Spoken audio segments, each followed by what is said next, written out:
Happy birthday. My name is Frank Davidson. I'm 68 years old. I worked fraud cases for insurance companies for 30 years. I know when someone's lying to me. So when I saw that handwriting on the envelope, I knew something was wrong. The package showed up at my door at 8:23 a.m.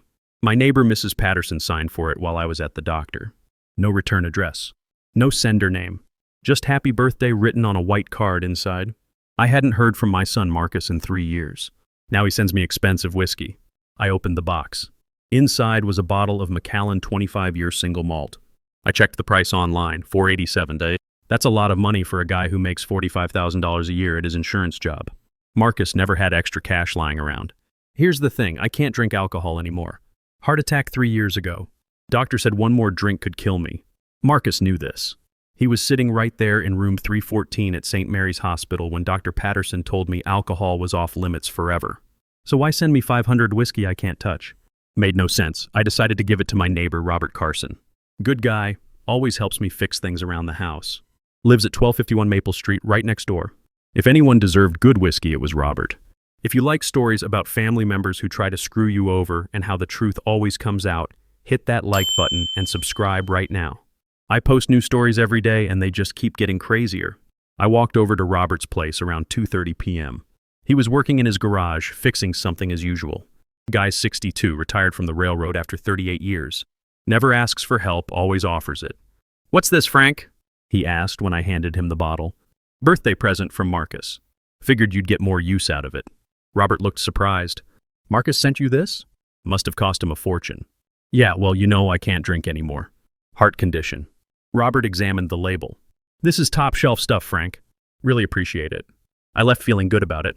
Robert would enjoy the whiskey, maybe save some for his anniversary with Margaret next month. Made more sense than letting it sit on my shelf collecting dust.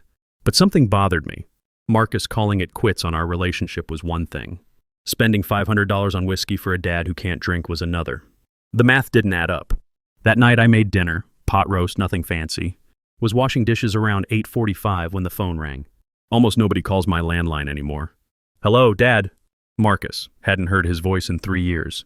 "Marcus, happy birthday." "You get my gift?" "I did. What did you think?" "It's expensive whiskey.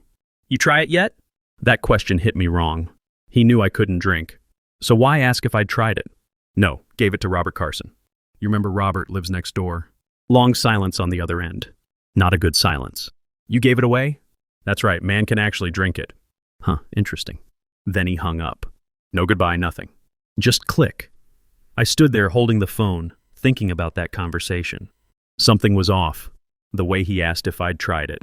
Like he was checking on something. Like he expected a specific answer. Next morning, 11:47 a.m., my phone rang again. Unknown number. "Mr. Davidson, this is Margaret Carson, Robert's wife." "Robert's in the hospital." My coffee cup hit the floor. What happened? He collapsed this morning around 6:20. Started throwing up around midnight, then his heart started racing. By morning, he couldn't stand up.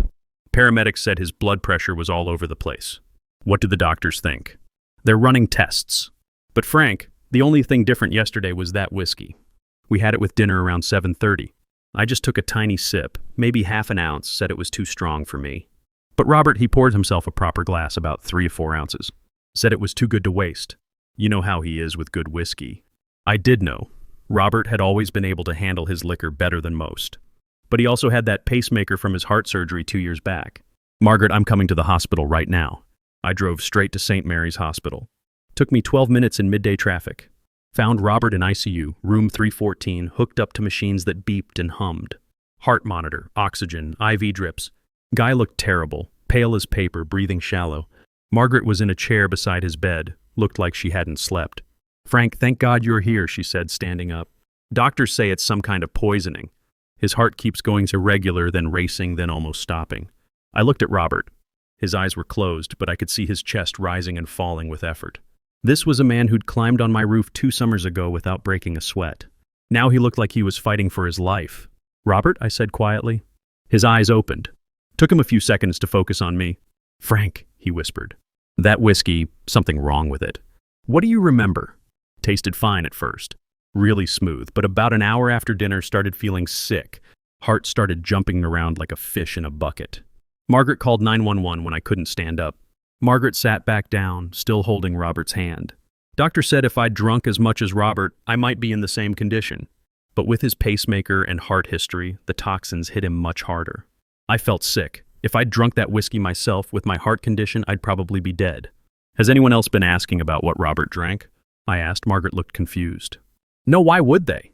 Just wondering. I'll let you two rest. Call me if you need anything. I left the hospital knowing two things. Someone had tried to poison me, and they'd nearly killed a good man instead. Back home, I started thinking like a fraud investigator again. Too many coincidences. Marcus sends expensive whiskey. Asks if I tried it. Gets weird when I say I gave it away. Next day, Robert's in the hospital fighting for his life. I went to my trash can and looked inside. Near the bottom was a small plastic vial. Clear plastic, white cap with white powder residue inside. I live alone. I know what goes in my garbage. This vial wasn't mine. Someone had been in my house. I got a pair of kitchen tongs and pulled the vial out. Set it on my counter next to a mason jar I'd forgotten about. Before giving Robert the bottle, I'd poured maybe 2 ounces into this jar. Hadn't planned to drink it, just wanted to smell good whiskey. Now that sample might tell me what put Robert in the hospital. I called Gary Manning. We served together in Vietnam, stayed friends for 50 years. Now he runs a vet lab outside town. If anyone could test this stuff quietly, it was Gary. Gary, it's Frank. Need you to test something. Think someone might have poisoned some whiskey. Bring it by after 6. I'll take a look. That evening I drove out to Gary's lab with both samples in separate bags. Old habits from fraud work. Always preserve evidence properly. This the kind of thing that's going to get us in trouble? Gary asked. Just tell me what's in it. If it's bad, we call the cops. Gary called me at 2:17 the next afternoon. Frank, you're not going to like this. That whiskey's got white snake root in it. Edratina altissima. Plant's toxic as hell. What's in that bottle would kill a healthy man, let alone someone with heart problems. You sure? Ran it 3 times. No mistake. Someone extracted poison from that plant and mixed it into expensive whiskey. This is attempted murder, Frank. I sat down hard. How much poison are we talking about? Enough to stop your heart in about 2 hours. For someone with your medical history, probably faster. Gary, I need you to document everything. Photos, test results, the works. We're taking this to the police. After I hung up, I pulled out a legal pad and made 3 columns. Evidence, timeline, suspects. Evidence. Lab confirms white snake root poison. Vial with matching residue in my trash. Marcus knows my heart condition. Marcus asked specific questions about the whiskey, timing of his phone call. Timeline, October 15th. Package delivered, 8:23 a.m. October 15th. Gave bottle to Robert, 2:34 p.m. October 15th. Marcus called 8:47 p.m. October 16th. Robert hospitalized 6:20 a.m. October 17th. Lab confirms poison. Suspects, Marcus Davidson. My son knows my medical condition, has motive I don't understand yet. But I needed more evidence. Time to go fishing. I got out my old digital recorder, Sony model I used for fraud investigations. Still worked fine. I was going to pay Marcus a visit and see what he'd tell me when he didn't know he was being recorded. Next morning I drove to Marcus's house in Springfield. Takes 47 minutes from my place. His house is in one of those subdivisions where all the houses look the same. Black Toyota Tacoma in the driveway, freshly washed. I hit record as I walked to his front door. Marcus answered looking casual. Cardinals t-shirt, jeans, like he didn't have a care in the world. Dad, this is unexpected. Is it? I walked past him into the house. Place smelled like cleaning products. Everything perfect, lined up just so. Guy's always been neat, but this was extreme. I heard about Robert, he said. Saw it on Facebook. Doctors think it might be food poisoning. That what they think? I walked into his kitchen. 3 bottles on the counter, 2 Maker's Mark, 1 Woodford Reserve. None of them the same brand he'd sent me. None opened. You try that whiskey you sent me? I asked. That was for you to enjoy. Birthday present. You know I can't drink anymore. Heart condition since March 2021. Things change. Thought maybe you'd make an exception for good whiskey. I moved closer to the counter. Robert sure liked it. Said the first taste was smooth as glass. Really enjoyed working through that bottle. Marcus blinked funny. Real quick, like something surprised him. Yeah, good whiskey should be appreciated. Funny thing, I said. I never told you how much Robert drank or what he thought about it. Marcus went still for just a second. Then he grabbed a dish towel and started drying a glass that was already dry. You must have mentioned it when you called. I didn't call you. You called me at 8:47 p.m. And I never described what Robert thought because I wasn't there when he drank it. Marcus kept drying that glass like his life depended on it. Dad, you're reading too much into things. Making problems where there aren't any. Let me ask you straight up, I said. Did you put anything in that whiskey before you sent it? Silence, long silence. The kind that guilty people give you when they can't think of a good lie fast enough. Marcus didn't say yes, but he didn't say no either. I'm leaving, I said. Dad, wait. I stopped but didn't turn around. You're seeing conspiracies everywhere. If you keep making accusations, you'll ruin what's left between us. I'm not making accusations, I said. I'm investigating. I walked out and sat in my truck. Turned off the recorder. 8 minutes and 23 seconds of my son basically admitting he'd tried to kill me. But I needed to know why. That came next, and it was worse than I thought. I didn't go home. Went to Springfield Public Library instead and used their computers to research white snake root. What I found made my blood run cold. This plant killed thousands of people back in the 1800s. Abraham Lincoln's mother died from it. The poison causes heart problems, breathing problems, then death. Someone had to know exactly what they were doing to extract it and put it in whiskey. This wasn't some spur-of-the-moment thing. This was planned. At 4:30, I called the county sheriff's office. Detective Williams. Detective, this is Frank Davidson. I'm a retired insurance fraud investigator. I've got evidence someone tried to murder me. Physical evidence, lab results, recorded confession. Come in this afternoon. Bring everything. Detective Williams had an office at the county building on Route 42. Guy was maybe 45, looked like he'd seen enough lies to spot truth. I laid out everything. The bottle, the timeline, Robert's hospitalization, Gary's lab results, the vial, the recording. Williams listened to the whole thing without interrupting. Mr. Davidson, based on what you've shown me, we've got probable cause for attempted murder. I'll send your sample to the state lab for official confirmation. Meanwhile, don't contact your son. If he calls you, write down everything but don't say much back. 3 days later, Williams called with news that changed everything. Frank, state lab confirmed the poison, but we found more. Your son's been researching plant toxins for 8 months. Computer search history shows he was looking up extraction methods, dosage calculations, how long it takes to detect poison in autopsies. 8 months?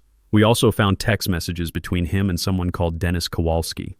Works at the Missouri Botanical Gardens. They were discussing special plants and solving problems permanently. The scope hit me like a truck. This wasn't anger or impulse. This was 8 months of planning my murder. There's more. We pulled his phone records. He's been calling your doctor's office, pretending to be concerned about your health. He knew exactly how this poison would affect your heart condition.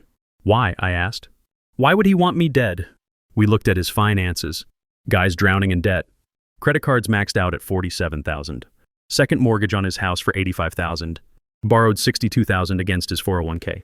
His wife doesn't know any of it. The picture got clearer. He's counting on inheritance money. That's what it looks like. We found a document on his computer called estate planning. He'd calculated your assets down to the penny. House worth $180,000, life insurance $150,000, savings accounts, investments. Total about $420,000. Everything made sense now. Marcus hadn't grown distant because of normal family problems.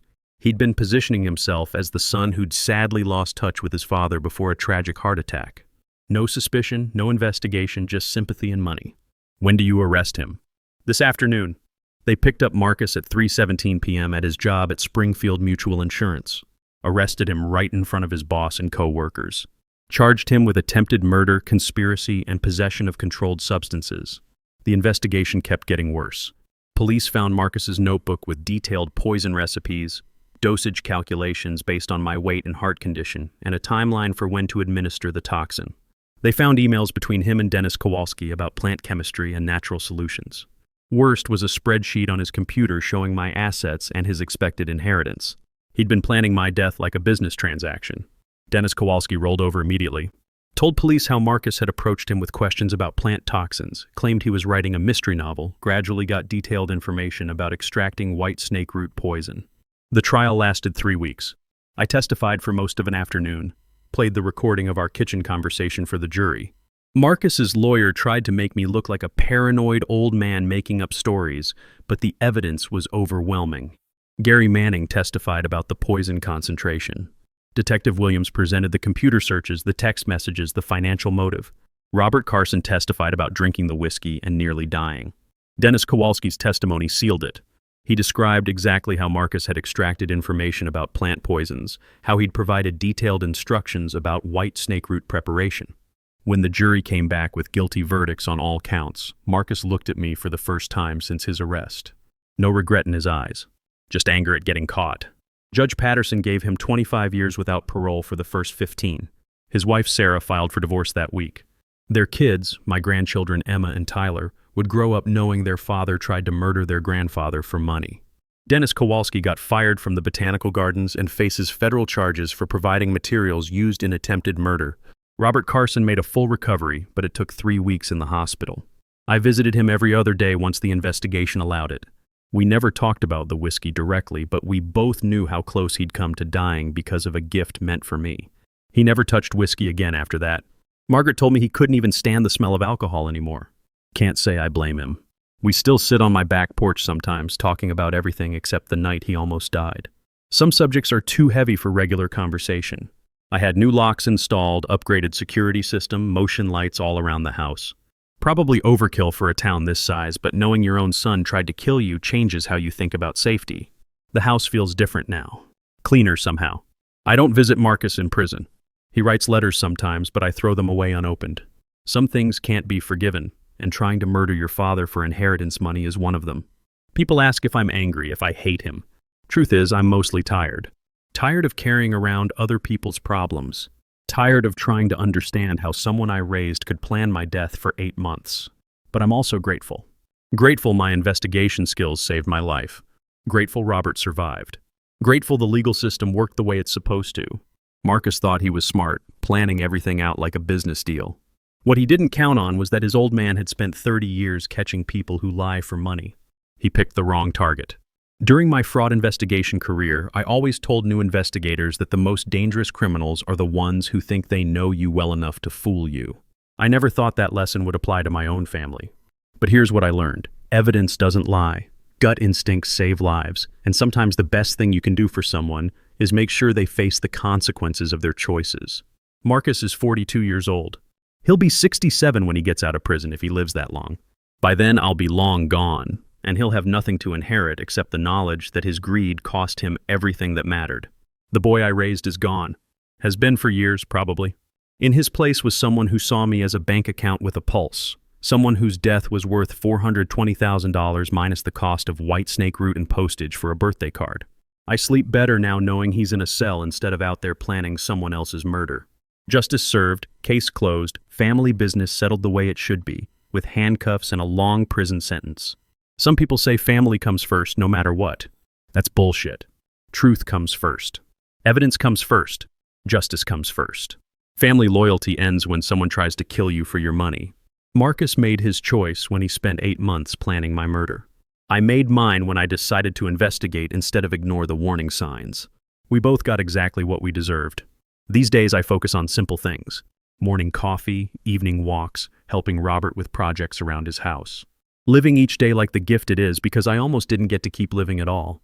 The whiskey bottle that started everything is long gone, destroyed as evidence in a murder trial. But I'll never forget the lesson it taught me. When someone gives you something that seems too good to be true, check for poison first. My son tried to kill me with a birthday present. The police caught him, the jury convicted him, and the judge sent him away for 25 years. That's not a family tragedy. That's justice working exactly the way it should. If you enjoyed this story, please like this video and leave a comment telling me what you think. And if you haven't subscribed yet, hit that subscribe button and ring the notification bell so you don't miss any new stories.